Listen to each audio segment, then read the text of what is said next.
Como es habitual, en un ratito verán su trabajo. ¿Cómo le va, ministro? Bienvenido. Es un gusto Bien, tenerlo muy bien. por acá. Muchas Me imagino gracias. que después del resultado del Feliz. 3-0, feliz, Sí, ¿no? sí, sí. Y no solo del 3-0, el del 2-0 también, que También, tiene su también. enorme mérito histórico, además, Sí. primera vez que ganamos en La Paz. Como siempre, muy atento al fútbol usted, ¿no? Una Sí, pasión sí, que... y no puedo vivir sin Pasión él. en el sentido literal, ¿no? No puedo vivir sin él. Con Mario Vergara colocamos un cartelito en el ministerio que dice: el fútbol es la vida, todo lo demás son detalles. Pero impacta en la economía. Cuando Uruguay le va bien, la economía le va bien, ¿es así? Impacta en el humor. No sé si la correlación es tan Tan lineal, pero seguramente vamos a hacer lo posible por estar a la altura de la selección en el Ministerio de Economía. Es un partido más difícil parece ahora. Ya lo creemos que sí. Señor ministro, usted estuvo aquí en el pasado mes de julio y han ocurrido cosas importantes en este lapso, sin llegar a ser muy exhaustivos. Exportaciones, había una caída importante en estos últimos tiempos. La inflación ha tenido una desaceleración, pero está por debajo del rango meta que se ha autoimpuesto el gobierno. El índice de confianza del consumidor que elabora la Universidad Católica y equipos consultores lleva 6 meses consecutivos de caída. El dólar llegó a los 30 pesos en la punta vendedora. El crecimiento, hay un descenso del PBI de 1,8% en el segundo trimestre del 2015 en comparación con el periodo enero-marzo. ¿Cómo, a partir de estos datos, cómo evalúa el estado de situación de la economía en nuestro país? Bueno, es una economía que está desacelerada. Sí. Uruguay sigue creciendo. Dicho sea de paso, la caída del segundo trimestre se explica prácticamente en su totalidad por un hecho absolutamente extraordinario, que fue la sequía. Y por la sequía, la caída en la producción de energía eléctrica, lo cual obviamente ya está superado por el propio cambio climático. Uruguay en el primer semestre de este año creció 2,2%. Esto nos lleva a mantener nuestra previsión para este año, pero además previsión que está basada en muy buenos números de inversión. Ajá. Respecto a las exportaciones, yo quiero decirles que el índice de volumen físico de las exportaciones no ha caído, en ningún momento cayó. Lo que puede haber ocurrido es que haya crecido menos en los últimos meses que anteriormente. Pero el índice de volumen físico, esto es, las exportaciones en especie, tanto de bienes como de servicios, no cayeron nunca, en el sentido de disminuir. Tienen un ritmo coherente con la desaceleración que vive el Uruguay. Entonces, vivimos esos tiempos, mantenemos nuestra previsión de crecimiento, trabajamos por ella y sobre todo vemos que los números de inversión, como mencionaba recién, no son no solo números malos, sino que son números alentadores.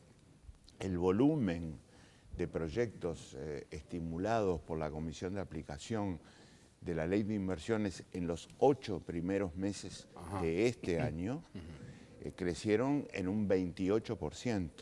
Y la inversión asociada a esos proyectos, respecto a igual periodo del año pasado, ¿verdad? Los 8 primeros meses, creció 15%.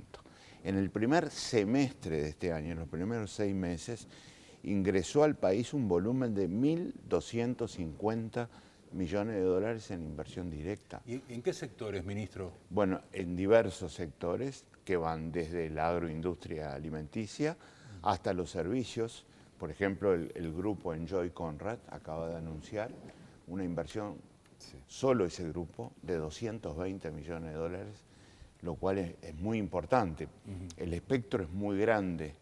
Pasamos también por sectores que tienen que ver con nuevas industrias que están surgiendo en el país. Déjenme mencionar 2 casos: la industria farmacéutica, la industria audiovisual, que tiene enormes ventajas competitivas en el país y que está de alguna manera contribuyendo a la reestructuración del sector de la industria manufacturera. ¿Usted sigue pensando, entonces reafirma el concepto de que va a llegarse al crecimiento del 2,5, usted dijo?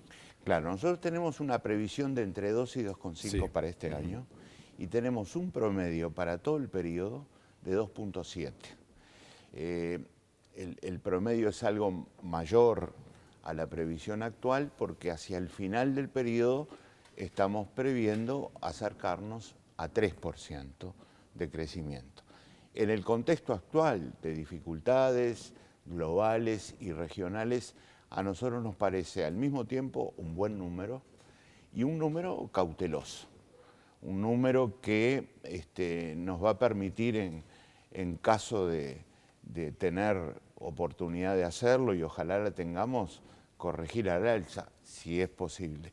Yo quiero decirles que he sido ministro de Economía en el primer gobierno del Frente Amplio, lo soy ahora, y nunca me tocó corregir una previsión a la baja, nunca. No habrá una primera vez. De entonces, ninguna variable económica, y espero que esta no sea la excepción. Hablemos de otras variables. Nombrábamos recién el tema de la inflación, que está por encima del rango meta fijado por el gobierno. Hablábamos del precio del dólar. Parece como que Uruguay está en una disyuntiva. Por un lado, digamos, si deja crecer el dólar, aumenta la competitividad de Uruguay como país, pero también se dispara la inflación, el tema de los salarios. Es decir, ¿cómo observa esa situación? ¿Qué camino se va a tomar? Bueno, un comentario muy breve. La competitividad del Uruguay no depende solo del tipo de pero cambio sí en buena medida, nominal. ¿no? Es uno de los componentes que hay que tener en cuenta. Hay otros que son muy de fondo, muy profundos, muy estructurales, como el conocimiento, la innovación, la eficiencia, la productividad de la economía. Ahí hay que trabajar muchísimo. En segundo lugar, creo que es un error renunciar a algún objetivo en beneficio de otros, en supuesto beneficio de otros. Yo creo que el país no puede renunciar a los objetivos mencionados en la pregunta, a ninguno de ellos. Tiene que trabajar atendiendo a todos y tiene que ir midiendo los énfasis y las dosis de la política monetaria, cambiaria, fiscal y de ingresos, que de eso se trata, con un objetivo muy importante, que es mantener la coherencia en el manejo de todos los instrumentos. El corazón del equilibrio macroeconómico es mantener la coherencia entre todos estos instrumentos. Renunciar a uno es perjudicar al conjunto. Decir, por ejemplo, dejo que el dólar se dispare y tenga el efecto inflacionario que tenga que tener, es una decisión que a mi juicio constituiría un profundo error, porque yo no conozco ninguna política fiscal sana en un país con inflación. No conozco casos. No conozco casos en que se alienten programas de inversión como los anunciados por inversores que confían en el Uruguay en un contexto inflacionario. No conozco, porque es un desequilibrio muy profundo. Por lo tanto, entonces, creo que tenemos que seguir proponiéndonos trabajar sin dejar ningún objetivo por el camino y manejando todos los instrumentos equilibradamente. Cuando estuvo acá la semana pasada representantes del sector empresarial, el presidente de la ARU planteaba la necesidad de un dólar entre 32 y 34 pesos para sostener la competitividad, admitiendo además que no solamente el dólar es la base de la competitividad, ¿no? Pero una base importante es... Sí, de acuerdo. Yo escuché esa opinión, escuché otras también. Nosotros no tenemos una política cambiaria de definición de tipo de cambio. Claro, no tenemos la tablita. No tenemos objetivo de tipo de cambio. Tenemos la siguiente decisión: ir acompañando gradualmente las tendencias internacionales sin transmitirle a la sociedad uruguaya efectos que provienen de factores circunstanciales o factores que decididamente no responden a los fundamentos. Porque no pueden dominarse. No responden a los fundamentos. Por ejemplo, en el Uruguay, de los últimos días, de las últimas semanas, hubo instituciones cambiando su portafolio, ¿verdad? Demandando dólares porque deseaban tener cobertura en moneda extranjera. Estoy mencionando el caso de las AFAPs, por ejemplo. Y devolviendo o deshaciéndose de su endeudamiento en moneda nacional o en UIF. Endeudamiento que a su vez, digamos, había contraído el Banco Central con ellas al colocar documentos de corto plazo. Es un factor absolutamente circunstancial, pero que la demanda tan importante de instituciones como la SAFAP pesa en el mercado y transmiten un factor que es circunstancial. El otro factor grande circunstancial es la situación de Brasil.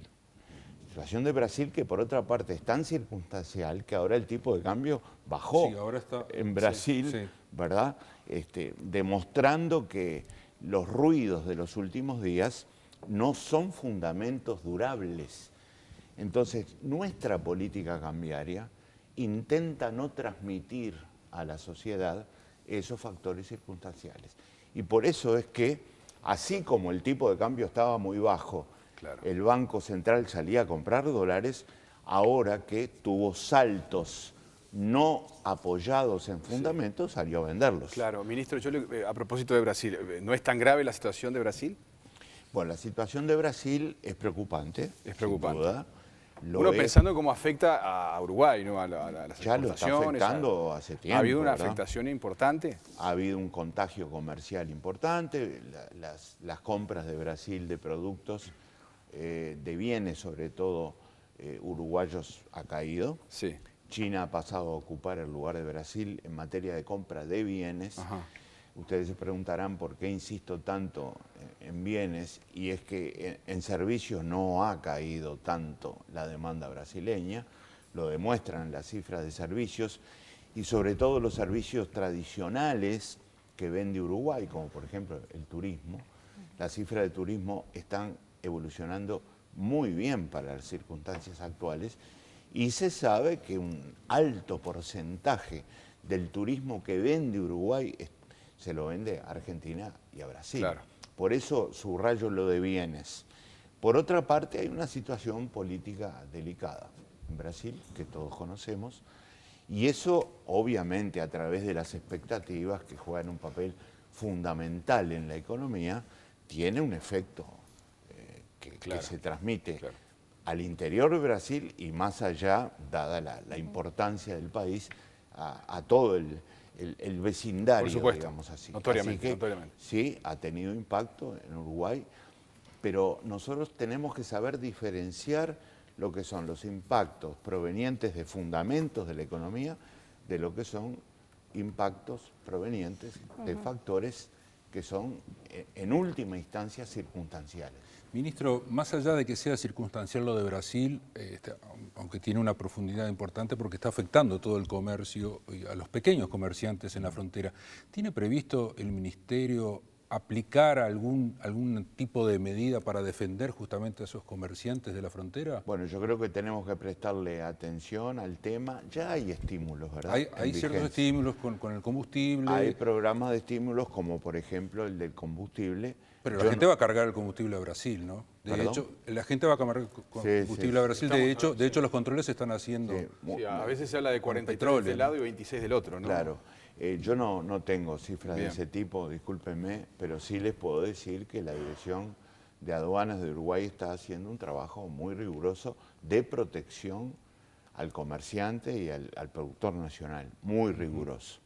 De todas maneras, nosotros estamos preocupados por el tema. Yo me refería a una batería de estímulos justamente para los comerciantes, pequeños comerciantes, ¿no? De la zona fronteriza. Bueno, justamente en defensa de ese pequeño comerciante es que está actuando rigurosamente la Dirección de Aduanas de Uruguay, y tenemos que mejorar, por supuesto, siempre su trabajo y sus resultados. Pero no hay pensado, por ejemplo, estímulos fiscales, por ejemplo, para los comerciantes, algún nosotros tipo de estamos exoneración. preocupados por el tema, lo analizamos y a la luz de lo que es la situación general del país, no descartamos, obviamente, ninguna medida al respecto. Lo que quiero decir es que no estamos desentendidos de la situación, ni mucho menos. Ministro, ¿cree que los acuerdos de precios son una buena manera de combatir la inflación? Estamos hablando que recientemente hubo una desaceleración, me imagino usted lo vio con con satisfacción ese tema, Sin ¿no? duda, sin Los duda. acuerdos de precios, ¿qué va a pasar con ellos? Ayudan. Estamos pensando en el bolsillo, en el día a día de los uruguayos. Ayudan. Y les puedo adelantar que ya tenemos prevista una Sí. reunión para la próxima semana con los mismos actores, digamos, representantes, los mismos actores con los que realizamos el último acuerdo y con los que hemos realizado en el pasado otros acuerdos. Yo creo que en todos los casos los resultados fueron positivos y quiero decir con mucha sinceridad, los acuerdos de precios no solucionan las presiones inflacionarias, pero operan sobre un factor importantísimo en economía como son las expectativas. Sí. ¿Verdad? Esto es, inducen, dan señales, dan indicios de que el gobierno está trabajando fuertemente, como lo está haciendo, por tener una inflación en descenso, y eso genera conductas no inflacionarias. ¿Y usted tiene conocimiento si esas ventas fueron buenas, si la gente compró esos productos más baratos? ¿Le han facilitado No tengo datos? volúmenes de ventas por listas de productos. Sí. Lo que sí tengo son mediciones de la evolución del índice de precios de los productos que integraron los acuerdos, y esas evoluciones fueron buenas. Fueron de caída del ritmo de evolución inflacionaria. El PIT-CNT está pidiendo que ese acuerdo de precios en lo posible se asemeje al que hay en Argentina, que es ese acuerdo que se llama de precios cuidados, que es en realidad un acuerdo a bastante más largo plazo. En general es a un año con reajustes cada 3-4 meses. ¿Existe posibilidad de hacer algo de ese estilo? No lo creo, lo digo con sinceridad, porque en todo caso nosotros pensamos que ese tipo de acuerdos puede originar algunas distorsiones inconvenientes que en lugar de ayudar pueden llegar a perjudicar la estabilidad macroeconómica del país, y al mismo tiempo porque no veo posibilidades de que los actores con quienes nosotros hemos venido acordando acepten reglas de juego como las que están vigentes en la Argentina.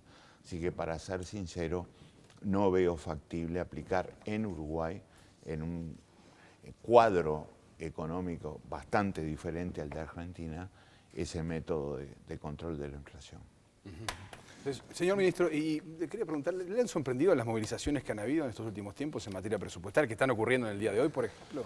Bueno, yo Usted me dirá que siempre pasa lo mismo, ¿no? Pero Sí. Sobre todo en educación, ¿no? en la educación, por ejemplo. Pienso que La dimensión que han tenido. obviamente los trabajadores, no solo de la Sí. educación, sino de las diferentes ramas y sectores de la actividad nacional, tienen todo el derecho a defender sus aspiraciones, y yo respeto mucho, por supuesto, esas movilizaciones.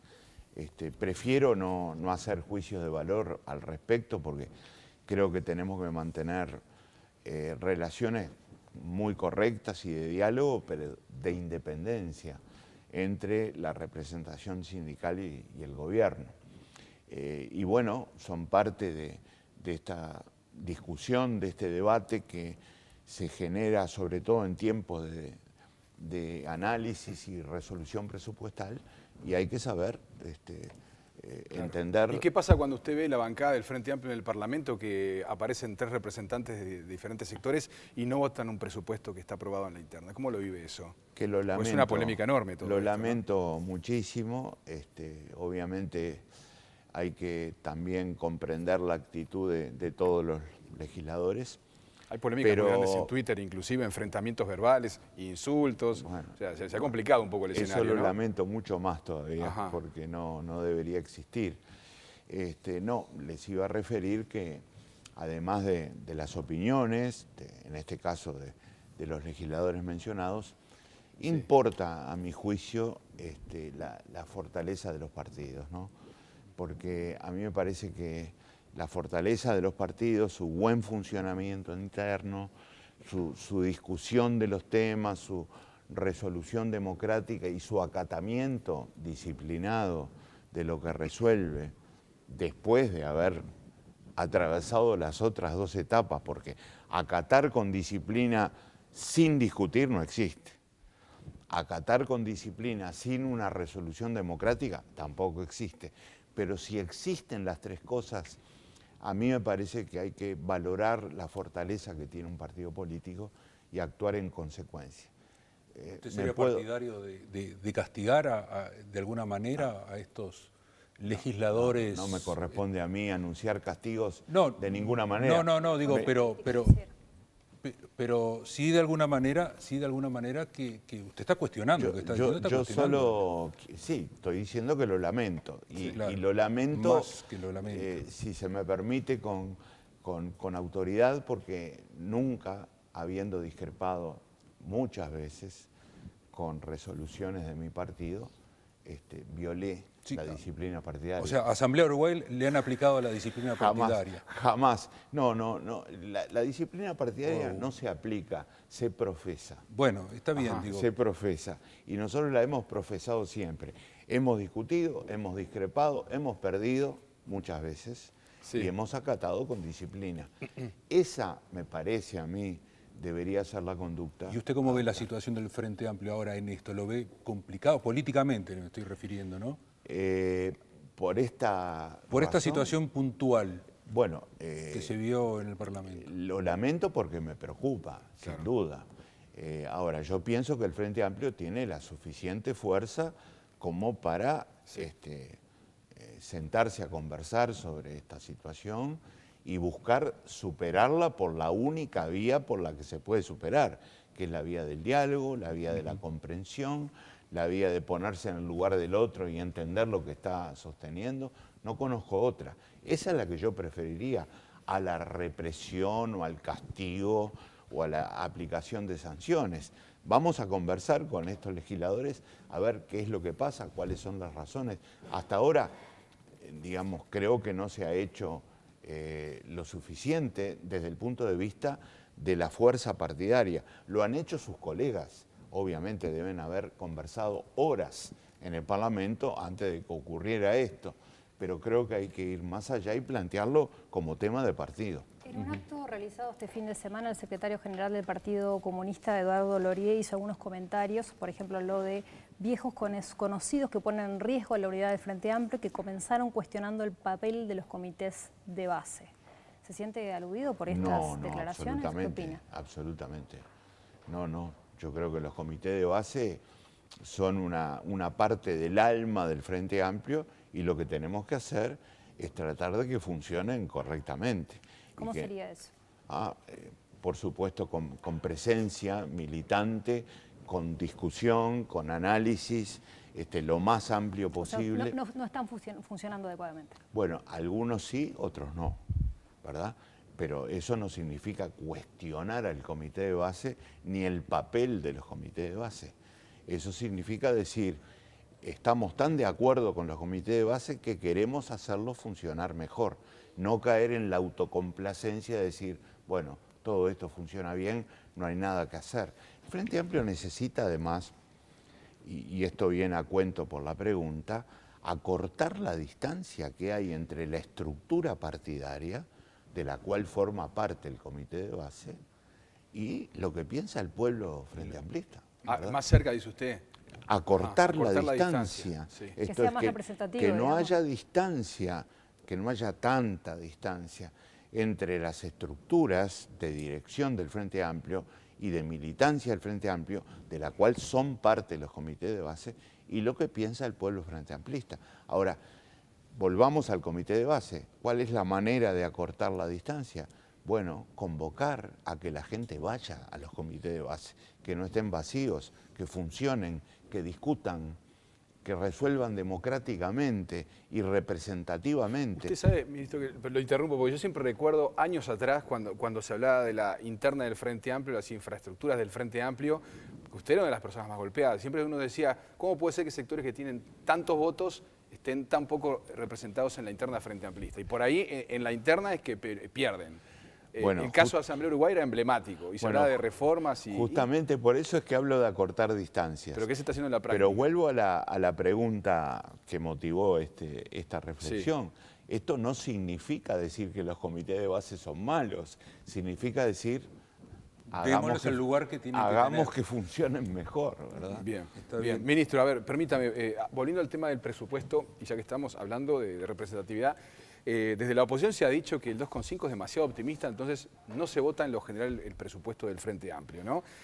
O sea que se está diciendo que es demasiado optimista, también lo han mencionado algunos analistas privados. ¿Qué les va a responder? Pero además queríamos justamente apuntar, a propósito de crecimiento, lo que dicen los empresarios. Y vamos a recordar lo que decía Pereira aquí en Código País hace unos pocos días nada más. A ver.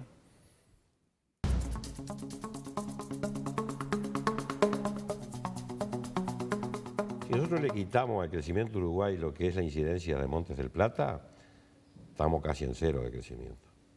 O por lo menos nos vamos a arrimar a estar planchado. A estar planchados. En el tema de la inversión privada, con este presupuesto que tenemos, va a caer. Este presupuesto, con las bases que tiene y con lo que ya sucede en Brasil, lo que puede suceder en Argentina y con cosas que han pasado internamente, nos va a traer indefectiblemente un aumento de impuestos. Y a otra cosa que es esencial en este país. El fusible son los puestos de trabajo.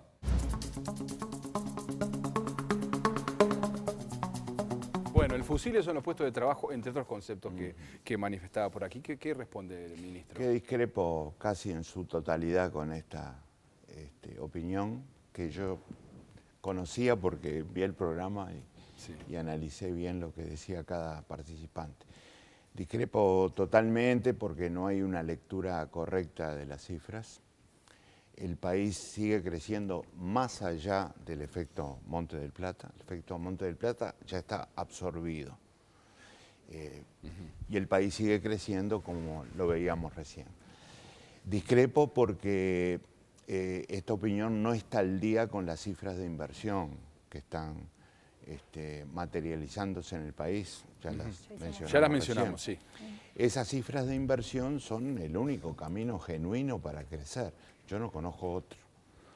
Y el crecimiento es además la piedra angular para hacer compatibles los propósitos del presupuesto, las propuestas del presupuesto, con las restricciones fiscales que tiene el país y que tiene que cuidar mucho.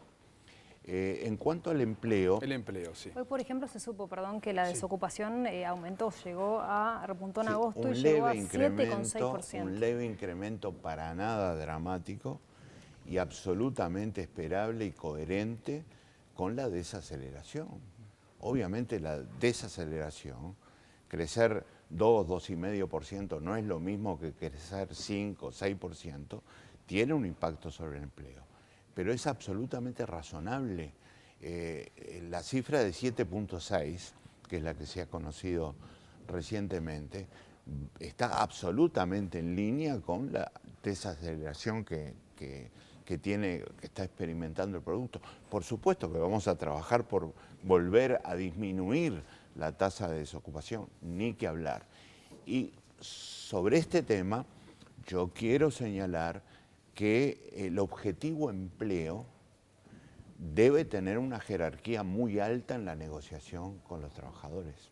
Ajá. Esto es, debe tener, y así lo ve el gobierno, y así lo propone el gobierno en sus lineamientos salariales, la misma jerarquía que el crecimiento del poder adquisitivo de los ingresos, ¿verdad?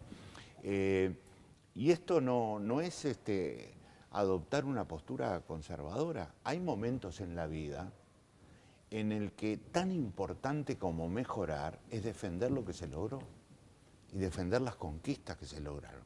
Y déjenme decirles, mencionar dos números nada más, para no cansar mucho a la teleaudiencia.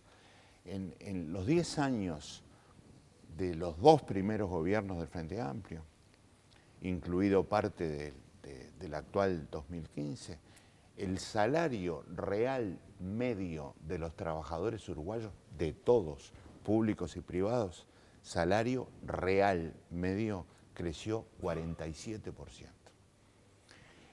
El hogar uruguayo en promedio percibió un ingreso real, ahora contando a todos los miembros del hogar, por supuesto, que creció en promedio 51%. Estos son avances que vale la pena defender, son enormes conquistas de los trabajadores del Uruguay. Entonces, por eso digo, en esta negociación salarial. Más que pelear un aumento, cuidar lo que tenemos, dice usted. No, las dos cosas. Las dos Hay que cosas. pelear las dos cosas. Estoy hablando de jerarquías de objetivos. Porque a veces en una negociación, en una conversación, si hay múltiples objetivos, algunos pueden perder importancia respecto a otros. Lo que yo estoy proponiendo, lo que propone el gobierno, los lineamientos que hemos transmitido tanto al Consejo del sector público como del sector privado es démosle jerarquía al objetivo de empleo similar al objetivo de mejora que todos queremos, por supuesto, en el poder adquisitivo de los ingresos. Ahora, estamos en medio de las rondas salariales, el año que viene vamos a tener una ronda importante, pero no hay acuerdo. Muy pocos sectores han acordado. Sí, pero muy importantes. Sí, la salud es muy uno, por ejemplo. Y el transporte El es otro. transporte es otro. Pero en general no ha habido acuerdos. Hoy incluso estaba viendo a Marcelo Abdala del PIT-CNT que seguía cuestionando las pautas del Poder Ejecutivo, decía que en realidad estaba beneficiando a los empresarios, porque los empresarios se están quedando diciendo, bueno, si tienen que optar o aumento o puestos de trabajo. Esa es la disyuntiva que se le está poniendo hoy a los trabajadores. Bueno, respeto mucho todas las opiniones y en particular la mencionada, no estoy de acuerdo con ella, aunque sí estoy de acuerdo en que la velocidad de avance de los acuerdos ha sido menor que en otras oportunidades. Pero justamente estamos proponiendo mayor flexibilidad en los acuerdos. Eso tiene que ser de alguna manera comprendido y asumido por los protagonistas.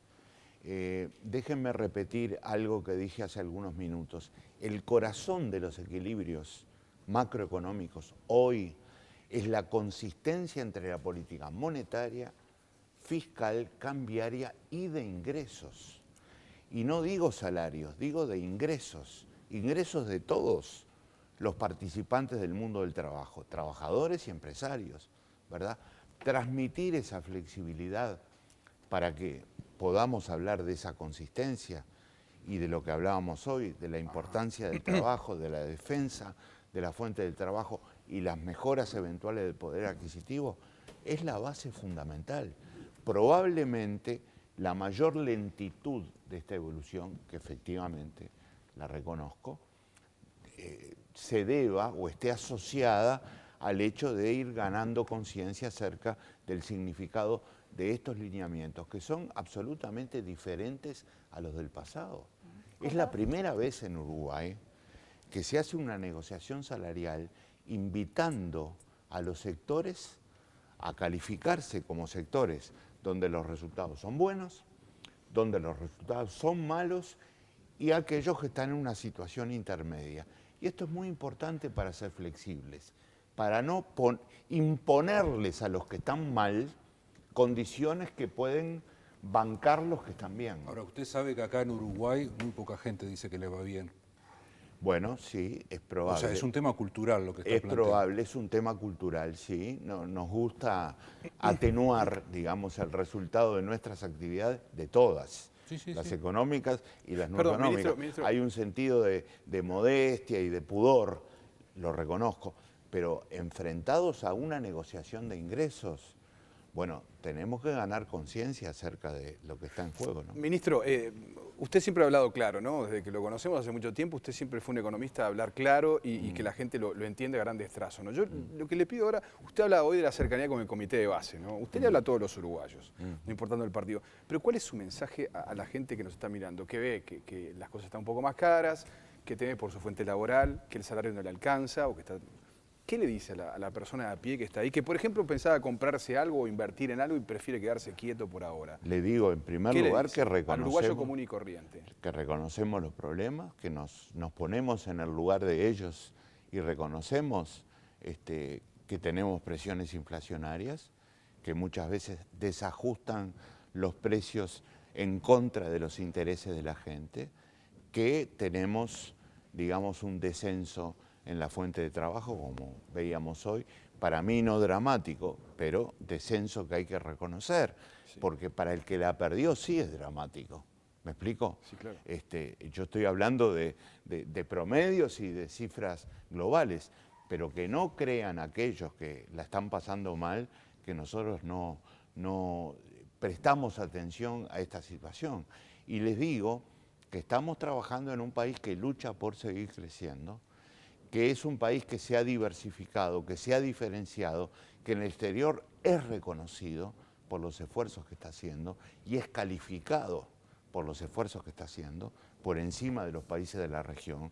Uruguay es el país mejor calificado por lejos desde el exterior de todos los que componen esta región a la que pertenecemos y que con esa fuerza siguen llegando inversiones al país que van a crear trabajo y que nos van a permitir seguir creciendo. ¿Van a encontrar un combustible más barato cuando lleguen? ¿Perdón? ¿Va a haber rebaja de combustible? Ojalá ocurra eso, no hay definiciones a Todavía corto no hay. plazo, no. Al respecto no tenemos definiciones, pero ojalá como orientación, como criterio de mediano y de largo plazo, este país tenga, entre otras cosas, costos de producción más baratos que los necesita. Esto tiene mucho que ver con la competitividad de la que hablábamos hoy y el combustible es un factor fundamental de componentes de los costos de producción. Le vamos a pedir a Ogue que venga por aquí, por favor, Ogue. Buenas noches, buenas A noches. incrementar mi colección. Se lo vio enojado con sus colegas economistas. La muestra... Sí. No. Buenas noches. ¿Qué tal? Buenas noches, Agradezco el comentario. Agradezco, perdón. No, adelante. Agradezco el comentario. Nunca he estado enojado, No, porque no es su estilo. Pero ni se lo voy vio. a estar enojado. Es más, es todo lo contrario. Los respeto muchísimo, los leo a todos, porque es bueno saber lo que piensan los demás y tratar de conformar una opinión que se enriquezca aún con la discrepancia. Lo que a mí me preocupa es el juego sobre las expectativas, una vez más. Porque la economía no es química, no es física, no es matemática, no se encierra en un tubo de ensayo. La economía es una actividad humana que recibe influencias psicosociales muy fuertes y las expectativas juegan un papel. Yo integro un gobierno. ¿Por qué expectativas trabaja el gobierno? Por buscar conductas coherentes con aquello que cree que es lo mejor para el país. Y a veces me preocupan expectativas que generan conductas contradictorias o conductas que yo considero o consideramos Pero, en el por ejemplo, Ministerio. ¿qué, ministro? Por Y ejemplo, bueno, si yo hablo todos los días de que va a ocurrir, digamos, un impacto negativo y no tengo mucho fundamento para hacerlo, e insisto y repito una y otra vez que eso va a pasar, repito, me preocupa cuando es sin fundamento, termino contribuyendo a que eso pase. ¿Me explico? La profecía autocumplida. La profecía autocumplida.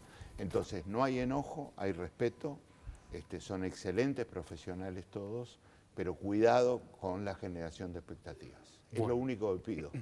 muy bien. Su Ogue. Volvemos a la tormenta perfecta. Vamos A ver, ¿qué vamos tenemos por primero. acá? Tuvimos uno de tormenta perfecta. Hicimos el pasado, pero, bueno, esto de alguna manera la tormenta está por ahí todavía. Estamos Bueno, Ogue, pisando brillante como siempre. Bueno, muy bien, muchas gracias. Ministro, ha sido un placer Gracias, tenerlo por muchas aquí. gracias, muchas Que gracias. pase muy bien y que sigan los triunfos de Uruguay. Muchas Así. gracias. Sí. Será hasta la próxima. Con permiso, con permiso.